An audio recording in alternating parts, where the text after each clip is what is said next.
Have you ever wondered if the double jeopardy clause could allow a condemned man to walk free if an execution fails? Well, this is an urban myth that needs debunking. You see, the double jeopardy clause isn't a wild card that can be played when an execution doesn't quite go as planned. No, it's a legal principle that safeguards individuals from being prosecuted twice for the same crime. It's all about the courtroom, not the execution chamber. When a person is sentenced to death, the language of the sentence is crystal clear. It usually stipulates that the condemned must suffer the given method of execution until dead. It's a chilling phrase that underscores the reality of the situation. If the first attempt fails, there will be a second, a third, or however many it takes to carry out the sentence.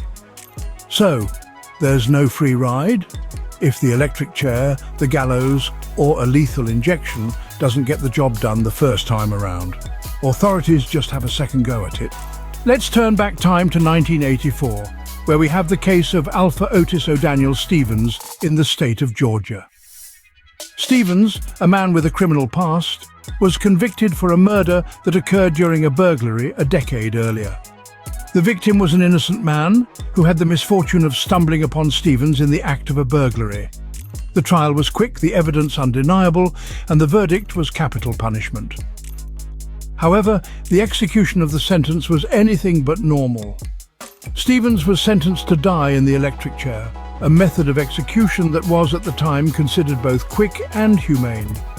The procedure was carried out as planned, but the first jolt of electricity did not result in Stevens's death.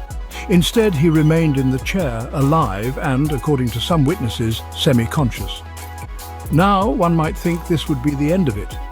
After all, he'd been subjected to the execution process, and it hadn't worked.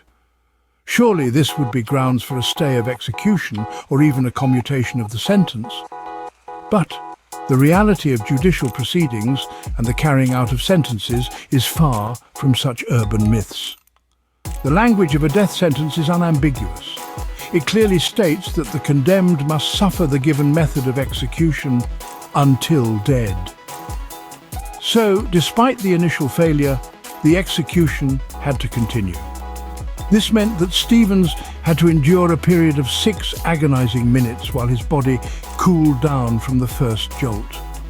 During this time, medical professionals were brought in to examine him. They had to determine if he was indeed still alive and if his body could withstand another round of electrocution. Imagine the scene, a man, semi-conscious, waiting for the verdict, not from a jury this time, but from doctors. A verdict that would decide not his guilt, but whether he would be subjected to the electric chair once more. Finally, the doctors gave the go-ahead. Stevens was administered a second jolt from the electric chair. This time, it resulted in his death.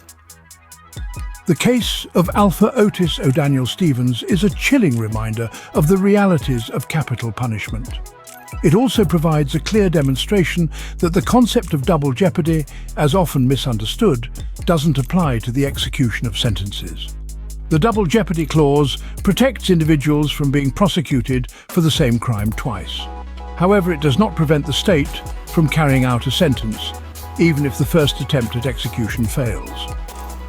Stevens' case is a stark example of how the double jeopardy myth doesn't apply to the carrying out of sentences. As we have seen, the urban myth of double jeopardy saving a condemned man from a botched execution is just that, a myth. The true understanding of the double jeopardy clause is far from this interpretation. It safeguards an individual from being prosecuted for the same offence twice, but does not shield the condemned from multiple execution attempts.